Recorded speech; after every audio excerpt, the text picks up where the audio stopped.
धन निरंकार जी महापुरुषों बहुत ही सुंदर आज का टॉपिक विषय जिस पर दास आपके समक्ष शेर और आपसे चर्चा कर रहा है। महापुरुषों, दास निवेदन करता है कि अगर आपने अभी तक चैनल को सब्सक्राइब नहीं किया है तो संदेश निरंकारी का चैनल को सब्सक्राइब कर दीजिए और बेल आइकन भी प्रेस कर दीजिए। महापुरुषों, जिस प्रकार कोई वस्तु यदि खरीदनी हो तो हम पहले उसकी जांच पड़ताल करते हैं। वस्तु यदि ठीक नहीं हो तो वह खरीदारी नहीं की जाती। बिना देखे सौदा नहीं किया जाता। इसी प्रकार ईश्वर को जाने बिना प्रभु की भक्ति नहीं की जा सकती। जिसको हमने जाना ही नहीं उसका ध्यान कैसे होगा। किसी को बिना जाने उसके प्रति हृदय में भक्ति कैसे उत्पन्न हो सकती है। यह संभव नहीं है। जिसकी भक्ति, जिसकी पूजा, उसका ज्ञान जरूरी है। कहे हरदेव की पहले ईश्वर की पहचान जरूरी है। संपूर्ण हृदय वाणी की उपरोक्त पंक्तियों में बड़े ही प्यार से समझाया जा रहा है कि जिस ईश्वर की भक्ति और पूजा करनी है तो इसकी पहचान करनी जरूरी है। ऐसा ना हो कि जीवन की अनमोल सांसें कल्पित भक्ति में ही कहीं जाया ना हो जाए। जिस प्रकार सिर्फ छोटी रोटी या पानी की रटन लगाने मात्र से ही न तो पेट भरता है और न ही प्यास बुझती है। दोनों मौजूद रहते हैं और उसे आत्मसात अर्थात ग्रहण करने पर ही तृप्ति मिलती है।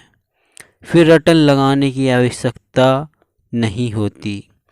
इसी प्रकार प्रभु को जाने बिना जो भक्ति की जाती है उस भक्ति में न ही विश्वास होता है और न ही उसमें से आनंद की प्राप्ति होती है। महापुरुषों, भक्ति के लिए मन में विश्वास पैदा किया जाता है। पूजा और प्रार्थना से आनंद भी जुटा लिया जाता है। परंतु जब जीवन में कोई मुसीबत आ जाती है तब भक्ति का पता ही नहीं रहता। फिर आनंद और विश्वास के स्थान घबराहट और रोना धोना ले लेता है। मारे गम के खाना भी खाया नहीं जाता। परंतु जो प्रभु को जानकर इसकी भक्ति करते हैं वे जानते हैं कि संसार नश्वर है। जो भी हो रहा है वह सब ईश्वर के हुक्म में ही हो रहा है। इसलिए वे कभी भी विचलित नहीं होते। उनका आनंद और विश्वास निरंतर बना रहता है। यदि ऐसा विश्वास, ऐसी भक्ति और आनंद प्राप्त करने की इच्छा हो तो हम जिसकी अंश हैं उसके साथ हमें जुड़ना होगा।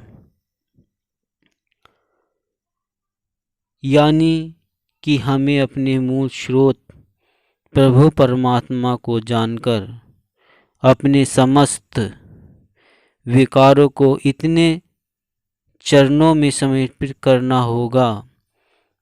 हम अपने आप को विकारों से खाली करेंगे तभी प्रभु के लिए हृदय में स्थान बन पाएगा।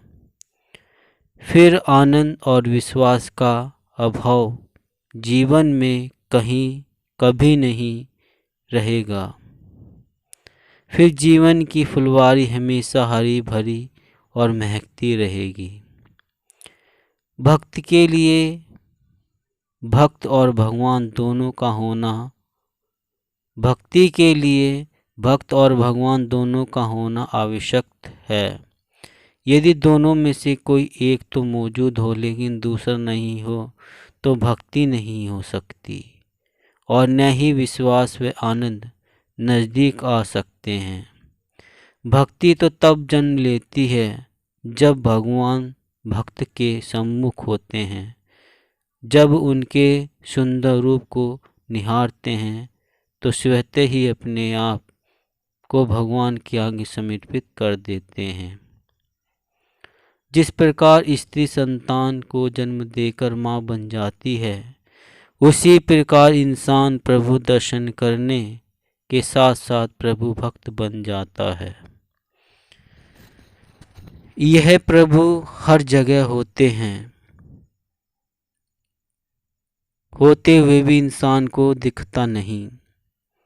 यह प्रभु हर जगह होते हुए भी इंसान को दिखता नहीं। अगर कोई जानकर भेदी मिल जाए, अगर कोई जानकार भेदी मिल जाए तो प्रभु के साक्षात दर्शन होते हैं। प्रभु दर्शन से मन भक्ति से जुड़ जाता है। यह प्रभु को कण कण में व्यापक है। जैसे सुनना था वैसे ही देखने को मिला। प्रभु के दर्शन पाकर भक्त आनंद में डूब जाता है।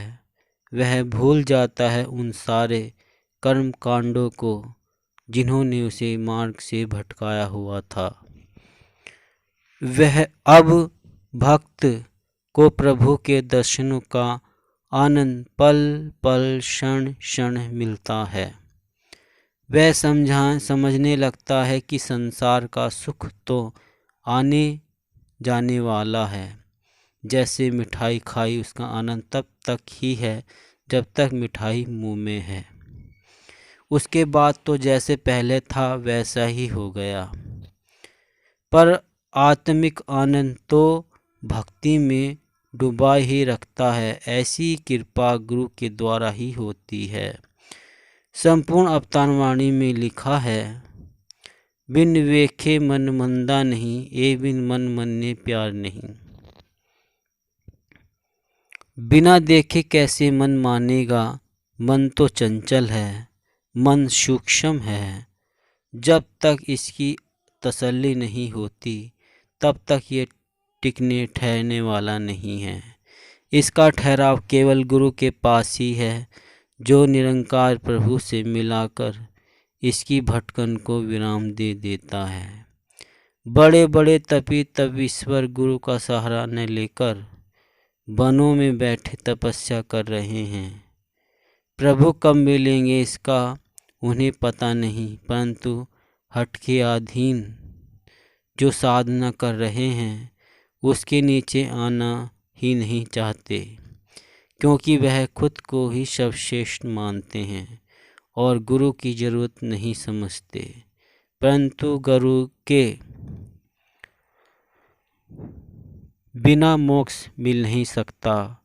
उनकी सोच ऐसी है कि यदि हम जन्म में ईश्वर की प्राप्ति नहीं हुई तो अगले जन्म में हो जाएगी।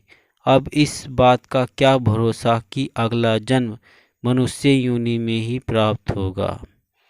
पर यह सोच लेना चाहिए कि यदि अब प्रभु प्राप्त न हुए, अब मोक्ष नहीं मिला, तो 84 लाख योनियों में ही जाना पड़ेगा। रामचरितमानस में लिखा है, सम्मुख होई जीव मोहि जभी, जन्म कोटि अध नासहि तभी। सतगुरु के सम्मुख आते ही प्रभु की जानकारी पाकर जन्म जन्मांतर के पास नष्ट हो जाते हैं। पाकर जन्म जन्मांतर के पाप नष्ट हो जाते हैं। फिर भक्त आनंद में सफ़र तय करने लगता है। ऐसा लगता है विश्वास और आनंद भक्ति के दो पंख हैं। अगर भक्ति के साथ दोनों मौजूद हैं तो भक्त परमार्थ की ऊंचाइयों को छूता है। अगर इनमें से एक पंख नहीं है तो इंसान की भक्ति डावाडोल रहती है। जहाँ भक्ति है वहाँ आनंद है, जहाँ आनंद है वहाँ गुरु के प्रति समर्पण और विश्वास है।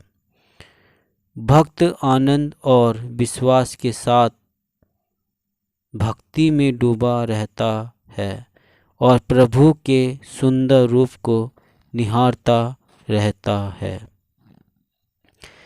विश्वास महापुरुषों, विश्वास जीवन है, अविश्वास नरक है, अविश्वास मृत्यु है। अविश्वासी नरक के समान जीवन व्यतीत करता है। वह न तो अपने आप को सुखी दे पाता है और न ही दूसरों को सुखी कर पाता है। जिसके पास विश्वास है वह स्वर्ग के समान खुशहाल जीवन व्यतीत करता है। अक्सर ऐसी कृपा गुरु भक्तों को ही प्राप्त हुई है। इसी तरह अनेकों भक्त हुए हैं जिनके ऊपर संसार ने अत्याचार किए, परंतु उन्होंने अपना रास्ता नहीं छोड़ा और न ही संसार से हार मानी। हर परिस्थिति में उन्होंने भक्ति को ही आधार माना, आनंद और विश्वास के साथ जीवन बिताया है और अपने सताने वालों के आगे झुके नहीं। आज भी उनकी भक्ति मौजूद है जो उन्होंने अपने गुरु से प्राप्त आशीर्वाद के रूप में प्राप्त की थी। चाहे वह संत कबीर जी हैं या संत रविदास जी या संत नामदेव जी या मीराबाई जी या ठाकुर रामकृष्ण परमहंस जी जैसे अनेकानेक दिव्य स्वरूप हैं। उस समय के किसी रईस का जिक्र नहीं आता, परंतु भक्तों का नाम आज भी लोग बड़े सम्मान के साथ लेते हैं, उनकी वाणी पढ़ते हैं और उन्हें मानते स्वीकार करते हैं। भगवान भी समय समय पर भक्तों को लोक कल्याण के लिए संसार में भेजते रहते हैं ताकि आनंद, विश्वास और भक्ति की ज्योत हमेशा जलती रहे, असहाय और निर्मल लोगों को सहारा मिलता रहे। भगवान के आश्रय लोग अपना जीवन सफर तय करते चले जाएं। भगवान की चर्चा और सुमिरन हृदय से होता चला जाए। जैसे कबीर जी कहते हैं, कबीर सोई मुख धन्य है, जा मुख कहिए राम, देहि किसकी बापुरी पवित्र होइए गो ग्राम। तो महापुरुषों दास अब इजाज़त लेता है और अगर कुछ अच्छा लगे तो आप अपने जीवन में धार सकते हैं। माता की कृपा सदैव आप सभी संतों पर बनी रहे। दास मनीष फिर मिलता हूँ ऐसी एक और अगले वीडियो में। तब तक के लिए आपके चरणों में दास का कोटि कोटि धन्यवाद।